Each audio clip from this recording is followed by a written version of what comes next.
Hope you're ready for these, because I'm about to give you some pretty intense movements to strengthen your core. The moves today build off of the hollow body hold, so don't skip it and don't try to shortcut it. Now, if you're not familiar with the hollow body hold, it's a classic, and we have a video on it with over 1 million views. Probably because I'm shirtless and I shave my chest. But once you get it, it's time to go beyond the hollow body hold. Be sure to leave a comment letting me know which of these moves is your favorite and why. All right, so the first move, take me back to my days of being a gymnast, and it's called the candlestick. Now, we ultimately want to incorporate the hollow body hold into this, but in the very beginning, we're going to start off with the first variation to just get you comfortable with what's going on. So when you're performing this, all I want to say in the beginning is make sure to tuck your chin as you go back so you just don't smack your head into the floor. Really, that's it. And as you go back, you might notice there that I have my fingertips on the floor. You can put your hands flat, but my hands are going to help me to create this good solid base so that I can push my feet up towards the ceiling. The other thing too is you might notice I'm actually not letting my head touch the floor. So it's very, very core focused, the whole point of this video. But when I'm performing this in the beginning, I'm using my hands for balance. Now the next step would then be to not use your hands. So leave your hands by your side, push your feet up into the air when you're performing this, so you're kicking the ceiling. Tucking my chin, and just kicking my feet up into the air. Next up, you can start shifting the angle of your arms so that when we go back, the arms are up here. And now I think you can see that we're starting to get into the hollow body position as we're working on this movement. So I'm going to continue with this, and notice that on the bottom portion, I add in this hollow body movement. Now, some people call this a different name. I learned it as candlesticks. And notice that I'm not letting my arms touch the ground. I'm not letting my head touch the ground.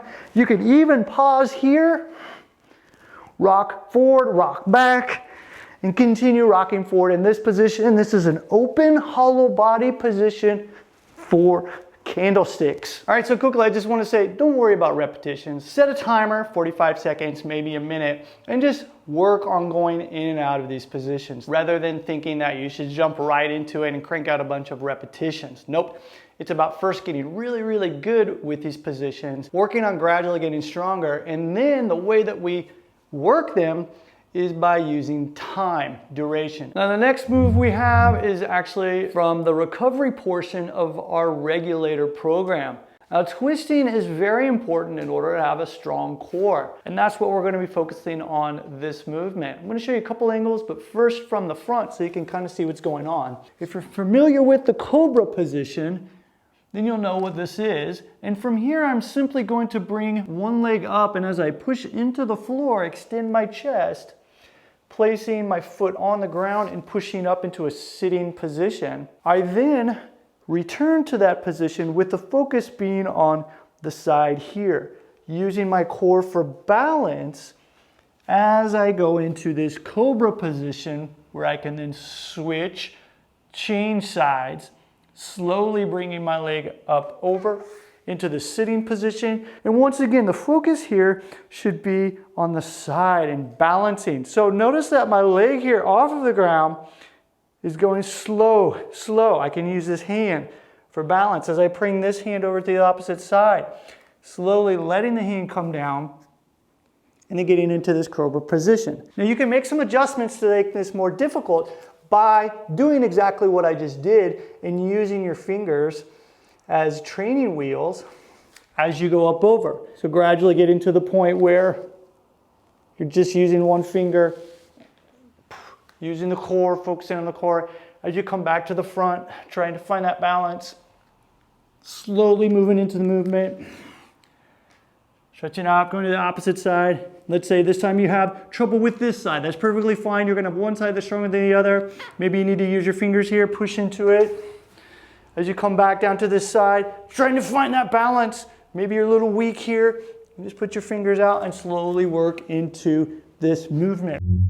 This movement in Japanese is called yokoebi, which means side shrimp. I'm gonna break it down. This is the side shrimp. First off, this is all we're going to do. I'm going to focus on hip movement. We're going to use our hands as training wheels. You're going to put your fingers on the ground. You're going to lift your feet up off the ground. You're simply going to pull your hips up and over.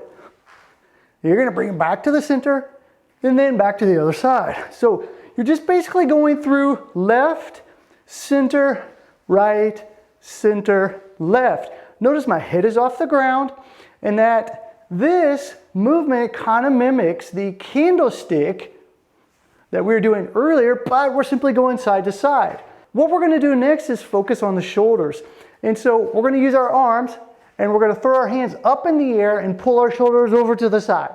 Same thing, throw the arms up in the air, pull to the opposite side, pull to the opposite side.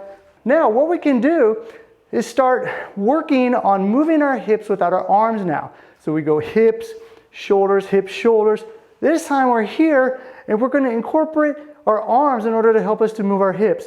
So without moving our shoulders, we're just going to pull our hips up over to the side. Notice that when my hips go to the left, my arms shift to the right. My arms shift to the left as my feet shift to the right. Now, in order to put this together, I'm just going to add in an extra arm throw when I do that to get my shoulders up and over. Now I can move my feet, shoulders, feet, hips, shoulders, and then I can switch. And I can continue this motion up and down the mat. All right, another movement from the recovery portion of our regulator program. This is the inchworm. Now, with this inchworm movement, take note of my breathing. This is the movement.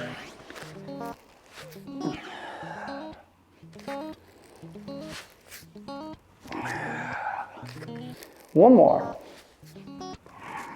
When performing, this key point is going slow. And I see so many people on Instagram, YouTube, whatever, performing core exercises and just going so fast that really they're missing out on some of the benefits that you'll get by just slowing down. Let's do that. First order of business here is I just want you to have your hands as if you're going to be doing a push-up position. You have your feet about shoulder width apart. That's fine. Just find a position that's going to be comfortable for you. Notice that I'm up on my toes. Reason why is we're going to use our toes to push into the ground as I drive my butt up into the air. You might find this is a bit tricky. Think of sliding your knees forward. So sliding your knees forward is going to help you to kind of get that feel for where the pelvic tilt needs to happen in this position. So as I push my butt up into the air, what I'm now going to do is focus on pulling my hips even in further to allow me to open up my chest as if I'm doing an upward facing dog or a cobra, and then I place my chest on the ground. We need to make some adjustments in order to get into the next move. That is, we need to bring our hands forward and now we need to readjust our toes. So we need to pull our feet forward. Now we can just do the same thing. So I'm going to push with my toes, I'm going to push my butt, slide my knees forward. I'm going to pull my hips forward as I round the back, arch the back, pardon me, bring me back into this initial position. So once again, feet come forward, hands come forward. Push into the ground, butt pushes up into the air. I then reverse the direction, so pull my hips in as I'm low, and then I can arch my back and bring myself to the floor. All right, next up, we have the forearm leg thread. Now I'm going to show you real quick. Check out what I'm doing here.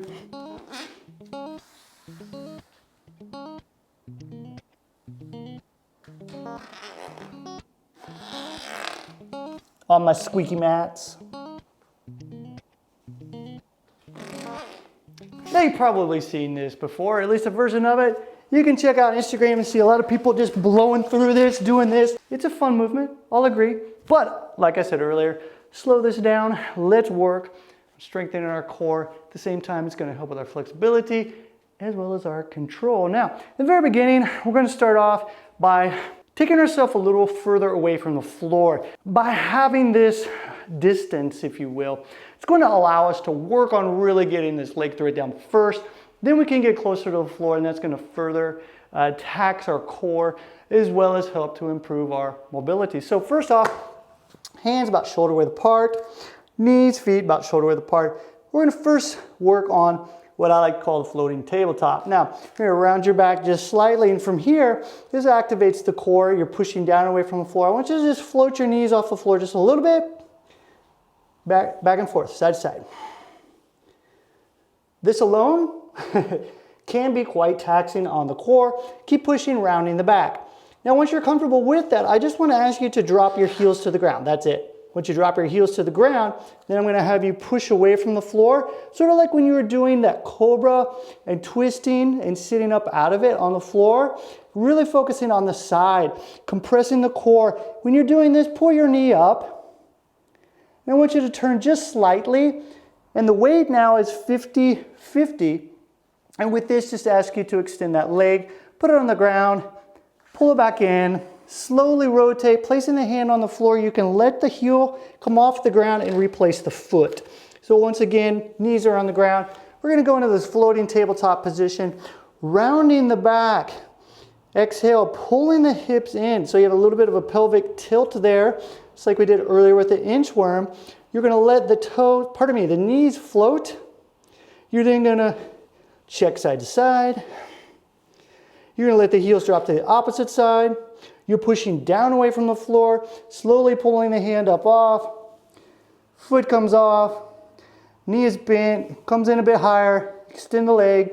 Feel free to place it on the floor, pull it back in, return to the original position. There you go. That's the leg thread, but we're not gonna stop there. Nope, we're gonna take it lower to the floor. So all we're gonna do is focus on having our hands flat on the floor here. As I'm in contact with my forearms, and I'm going to perform this floating tabletop the same way, loading up here, pushing down and away from the floor, pulling my tailbone under.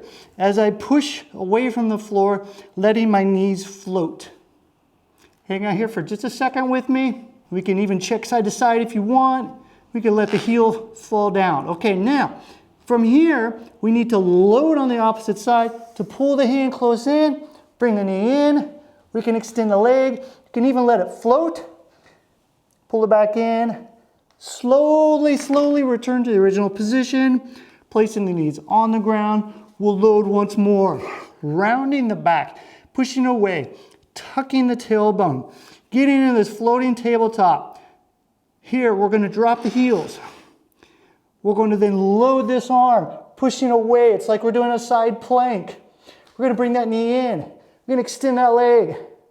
We're going to pull it right back and then go into our original position. Now, this to me is fabulous because when you focus on this particular position and stopping at each position, you're going to build that strength. You're going to build that flexibility. You're going to build that control. So important for confidence in transitioning from movement to movement.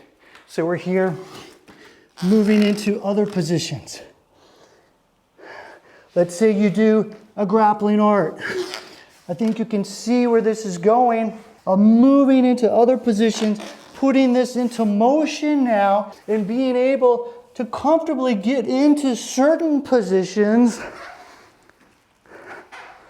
working and having this very strong core so that we can then have the confidence to move any way we want. This is what we're after here. It's not just about six-pack abs or anything like that. It's about moving better, feeling better, being able to do the things that you want to do, and enjoying those activities much, much more. If this video helped you out, you'll definitely want to watch these two next.